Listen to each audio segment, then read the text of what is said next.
Beberapa perampok ini hanya mengandalkan garam, gula, senjata, dan 84 disinfektan. Dengan mudah merampok lemari besi bawah tanah yang dijaga ketat. Cara mereka merampok dan strategi pelariannya sangat luar biasa. Karena perampok lain sibuk menghabiskan waktu, tapi mereka mengembalikan money dengan utuh. Mengambil resiko yang besar. Apakah kalian ingin polisi sebagai pertunjukannya? Kakak ini menggali sebuah terowongan di lokasi konstruksi. Tanpa sengaja menembus sebuah dinding. Dia menemukan beberapa pipa plastik. Pekerja memberitahunya bahwa itu adalah saluran udara. Ternyata di atas mereka adalah NASCAR Speedway, arena untuk mobil mesin V8 berpacu berputar-putar. Sangat populer di Amerika Serikat. Pacuan tersebut bahkan melampaui NBA. Setiap hari pertandingan, kerumunan dengan putus asa akan tetap membeli, dan membeli tiket itu. Uang tunai langsung masuk ke lemari besi bawah tanah melalui pipa ini. Efisien dan aman. Tiba-tiba muncul ide gila. Muncul di benak kakak laki-laki. Dia memutuskan untuk merampok lemari besi di bawah tanah itu. Jadi dia membujuk adik ketiga dan adik perempuannya untuk bergabung bersama dia. Lalu menemui ahli peledak di penjara. Lao Bai berkata itu tidak mungkin. Jenis lemari besi seperti ini dilengkapi dengan sensor. Hanya bersin saja bisa membuat alarm itu bunyi.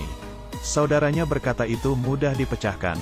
Dalam masa pembangunan, sirene dimatikan. Tinggal melakukannya sebelum masa konstruksi berakhir. Tapi hukuman Lao Bai masih 5 bulan lagi.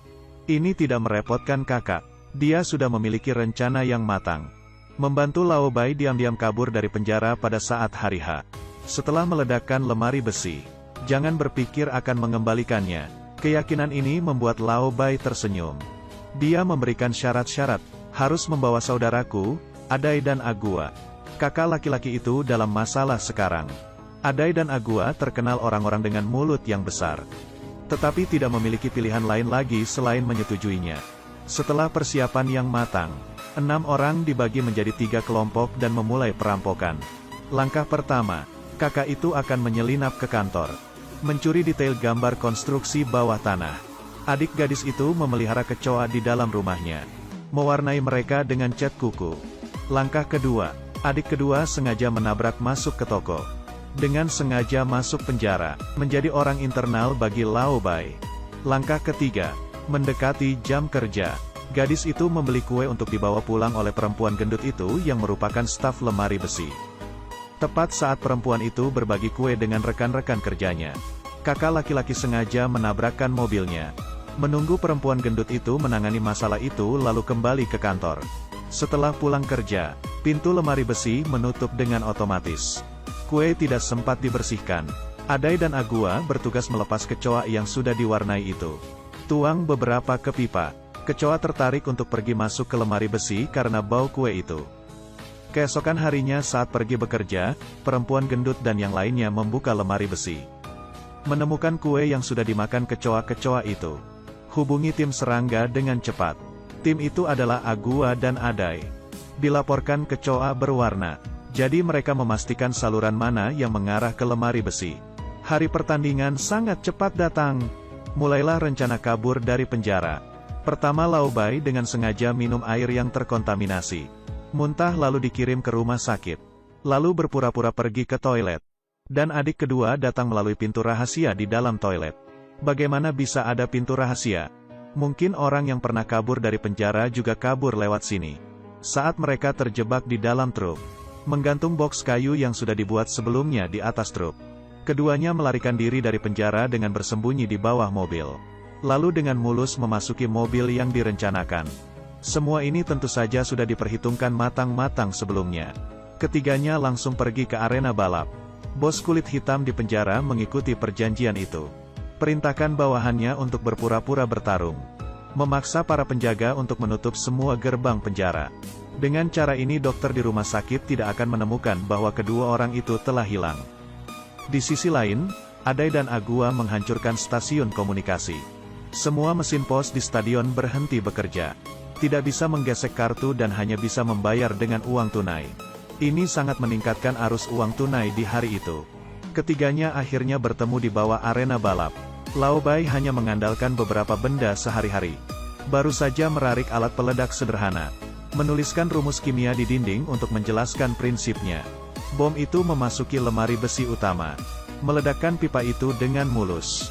Kemudian ketiga orang itu menyalakan pompa udara. Hampir menyerupai penyedot debu raksasa. Dengan mudah menyedot uang dari lemari besi. Tapi asap ledakan keluar dari pipa. Staf yang takut memperingatkan semua staf. 2 satpam turun untuk memeriksa situasi. Benar saja, mereka menemukan sumber asap tebal itu. Membuka pintu dan melihat anggota staf.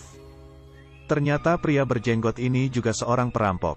Dia berhasil mengalihkan perhatian satpam. Sangat cepat, uang-uang itu dengan cepat memenuhi seluruh kantongnya. Adai dan Agua pergi, namun terhalang oleh gerbang besi. Mereka tidak dapat membukanya, tetapi berhenti di sini sebentar saja sudah sangat berbahaya. Laobai datang ingin membantu tetapi tidak membantu apa-apa. Pada akhirnya kakak itu tahu. Ternyata rantai itu mudah dihancurkan. Kantong-kantong sampah itu berhasil dipindahkan ke truk. Laobai dan saudaranya bergegas memasuki mobil dan pergi ke stasiun pemadam kebakaran. Bos hitam, sudah hampir waktunya. Mengangguk untuk langkah selanjutnya. Dia memblokir semua kamera dan jendela. Kemudian memicu alarm kebakaran. Mengikuti prosedur mereka memberitahu pemadam kebakaran untuk memadamkan api.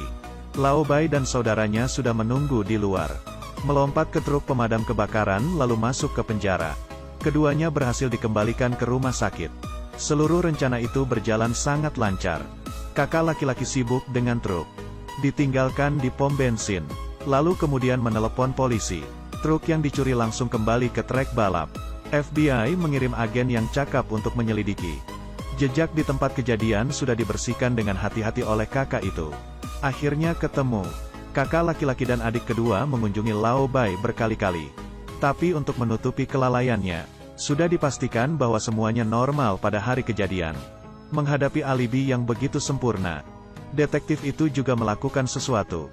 Pada akhirnya tidak ada ruginya bagi lintasan balap. Tidak ingin FBI menggalinya terlalu dalam. Dan menghentikan penyelidikan. Apakah perampok ini benar-benar mengembalikan? Tentu saja tidak. Ternyata kakak laki-laki juga mendesain sebuah alat. Gerbang besi itu macet pada hari operasi.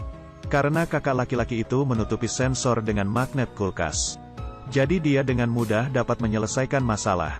Tujuannya adalah untuk menahan Laobai. Pada waktu bersamaan, gadis itu datang dan merokok beberapa bungkus. Ini adalah uang kotor yang akan benar-benar mereka bagi. Kakak laki-laki itu memasukkan tangan palsu ke dalam salah satu kantong tas. Diangkut keluar lintasan balap bersama dengan sampah biasa. Kemudian dengan posisi GPS yang ditaruh di tangan palsu itu. Mendapatkan uangnya kembali, tidak melakukannya demi hitam memakan hitam. Sangat khawatir Agua dan Adai tidak dapat merahasiakannya. Pada akhirnya setiap orang mendapatkan bagian mereka masing-masing. Setelah bos hitam dibebaskan dari penjara, perempuan gendut staf lemari besi itu juga menerima sebuah amplop.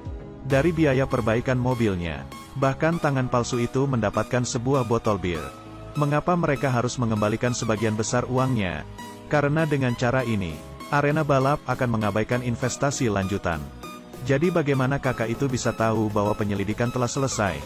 Dia dengan sengaja berhutang uang. FBI hanya dapat mengaktifkannya untuk memantau. Jadi selamanya tidak akan berhenti. Jadi penyelidikannya masih terus berlangsung. Setelah telepon mati, ini membuktikan bahwa penyelidikan itu sudah selesai. Meski film ini tidak dapat dikatakan sempurna, tapi plotnya saling terkait, bahkan sedikit komedi. Skor di internet agak rendah. Sangat direkomendasikan. Saya Cece, bila suka tolong di subscribe. Sampai jumpa di film berikutnya.